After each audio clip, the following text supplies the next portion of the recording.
Parliamentarian,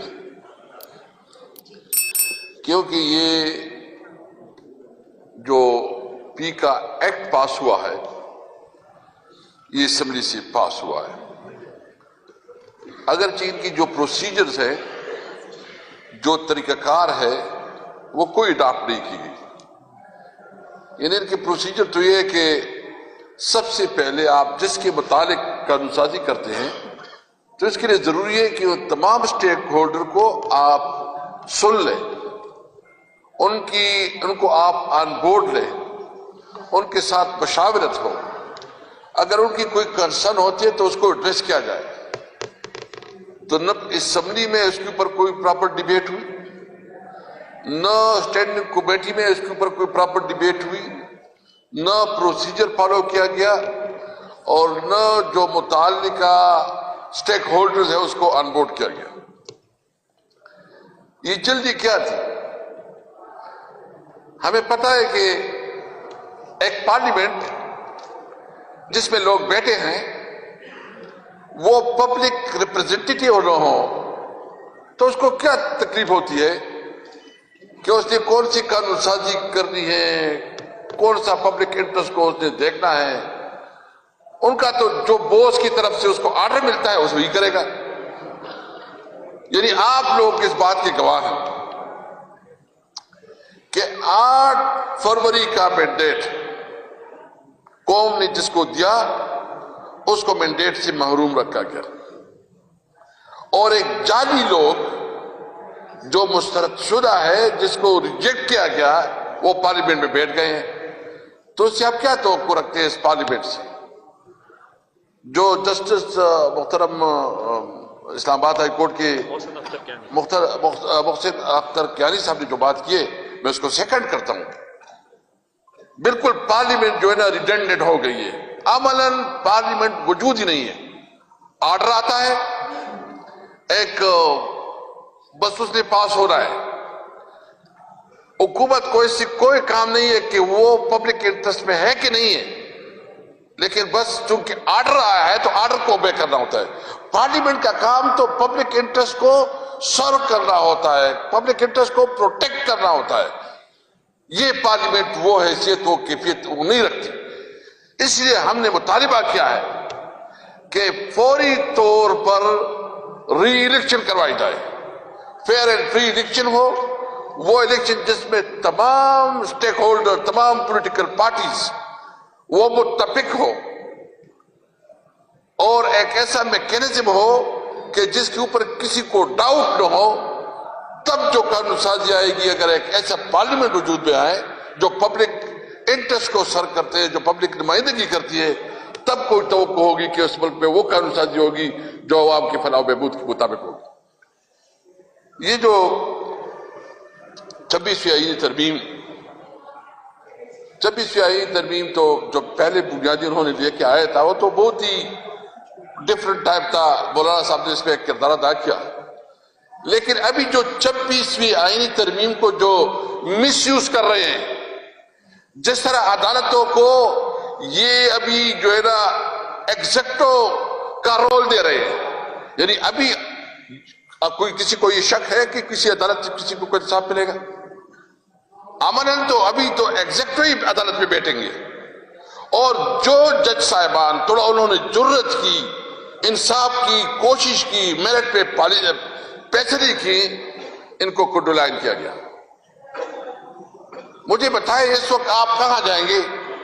اگر آپ بات نہیں کر سکتے، اگر آپ بات کریں گے تو آپ کے خلاف FIR ہوگا، اور جب آپ عدالت میں جائیں گے تو عدالت میں بھی ایگزیکٹو بیٹھے گا، اور وہ جہاں ایگزیکٹو جیسے فیصلے کرے گا، جیسا آرڈر دے گا وہ اس طرح ہوگا۔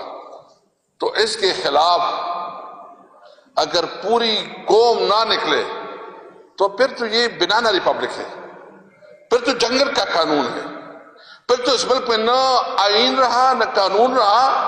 یہ ملک بالکل اس طرح ہے کہ اس میں اس طرح تو جانوروں کے ساتھ سلوک نہیں ہوگا جس طرح ہمارے شہریوں کے ساتھ سلوک ہوں گے۔ بنیادی طور پر ہماری کانسٹیٹیوشنل رائٹس جو ہے، جو سٹیزن کی جو آئینی حقوق ہیں وہ سلب کی گئی ہیں۔ آپ کا حق ہے کہ آپ پبلک میں اپنی رائے کا اظہار کریں. آپ کا حق ہے, قانون آپ کو حق دیتا ہے, آئین آپ کو حق دیتا ہے کہ آپ اپنا نقطہ نظر پیش کر سکیں. قانون اور آئین آپ کو حق دیتا ہے کہ آپ پیسفل پروٹیسٹ کریں, احتجاج کریں, جلسہ کریں. سب سے اس وقت اس شہریوں کو محروم رکھا گیا. اس وقت کیا ضرورت ہے؟ ہم انشاءاللہ تعالی آپ کے صحابی برادری کے ساتھ اس معاملے میں پوری آپ کے ساتھ ہیں. آپ جلسہ کریں گے, آپ کے ساتھ جلسہ کریں گے. آپ احتجاج کریں گے, آپ کے ساتھ احتجاج کریں گے. آپ جلوس نکالیں گے, آپ کے ساتھ جلوس نکالیں گے. یہ آپ اپنی جنگ نہیں, آپ اس قوم کی جنگ لڑ رہے ہیں. جب زبان بندی ہوگی تو پھر کیسے سوسائٹی تشکیل میں آئے گی؟ اچھا صحیح صاحب نے بات کی ہے کہ ہمارے صوبے میں اور خاص کر جو بارڈر ایریا ہیں اور بلوچستان میں جو اس وقت صورتحال ہے, اگر آپ آنکھیں بند کریں اور کہتے کہ مجھے دکھائی نہیں دے رہا تو وہ تو آپ کی اپنی ضرف ہے. لیکن عملاً اس وقت اس دو صوبوں میں جو دہشت گردی, یعنی تقریباً آپ کیلکولیشن کر لیں, ہر مہینے 100 سے زیادہ ہمارے فوجی اور پولیس جوان شہید ہو رہے ہیں. آپ اس کو کاؤنٹ کر لیں. اتنی شہادتیں تو جنگوں میں بھی نہیں ہوتی. کوئی سنجیدہ ہی نہیں لیتا, کوئی ڈیبیٹ بھی نہیں ہوتی, کوئی پارلیمنٹ کے اندر اس کے اوپر بات ہی نہیں ہوتی. بات کرو تو آپ کو موقع ہی نہیں ملتا. اس لیے ضرورت اس بات کی ہے کہ سب سے پہلے اگر ہم نے اس ملک کو آئین اور قانون کے مطابق نہیں چلایا, اس ملک میں قانون کی حکمرانی نہیں قائم کی, اس ملک میں ایک آزاد جوڈیشری اسٹیبلش نہیں کروائی, تو اس ملک کا کوئی مستقبل نہیں ہے. ہمیں ڈر ہے. ہم نے اپنی طرف سے, جو ہمارا لیڈر ہے عمران خان, اس نے ہمیں بالکل کلیئر انسٹرکشن دیے اور ہم نے مولانا صاحب کے ساتھ 1-2 میٹنگ رکھی ہے. مزید بھی ہمارے اس کے ساتھ ایک ڈسکشن ہو رہی ہے. اچک صاحب ہو گئے, علامہ ناصر صاحب, شاید خاقان عباسی اور دیگر سندھ کی جو پارٹیاں ہیں, ہم انشاءاللہ نیکسٹ ویک ادھر بھی جائیں گے. ہم 1 پوائنٹ ایجنڈا پہ تمام سیاسی پارٹیوں کو اکٹھا کر رہے ہیں کہ ملک کو آئین اور قانون کے مطابق چلاؤ. یہ ملک اس طرح نہیں چلے گا. مجھے بہت افسوس ہے, یہ جو وزیر قانون ہے اعظم نذیر تارڑ صاحب بہت ہی ڈیسنٹ آدمی ہے, لیکن اس نے جو اپنی وقت میں جو اس وقت کردار ادا کیا ہے, جتنا عدالتوں کے خلاف اس کا جو, کیونکہ جو جتنی بھی بار سچویشن میں اس کا بڑا اثر رسوخ ہے, اور جو قانون سازی ہوئی ہے, میں سمجھتا ہوں کہ اس نے اپنا ظلم کیا ہے اپنے کردار کے ساتھ. یہ عہدے تو اتنی بڑی چیز نہیں ہے. شہباز شریف کو تو کوئی پرواہ نہیں ہے, وہ تو آنکھیں بند کیے ہوئے ہیں. اس کو تو 17 سیٹوں سے ان کو جو حکومت دی گئی. مریم بی بی ادھر بیٹھی ہے, اس طرح کی بات کر رہی ہے. لیکن ہم سمجھتے ہیں کہ جب آپ کے پاس عوام کا مینڈیٹ نہ ہو اور آپ حکومت پہ بیٹھے تو کوئی شرم, کوئی حیا تو بھی ہونی چاہیے. اس لیے انشاءاللہ ہم آپ کی شانہ بشانہ ہیں. آپ سب نے ملک میں آئین اور قانون کی بالادستی کے لیے جنگ لڑنی ہے انشاءاللہ تعالی. سب نے ملک میں رول آف لا کے لیے جنگ لڑنی ہے.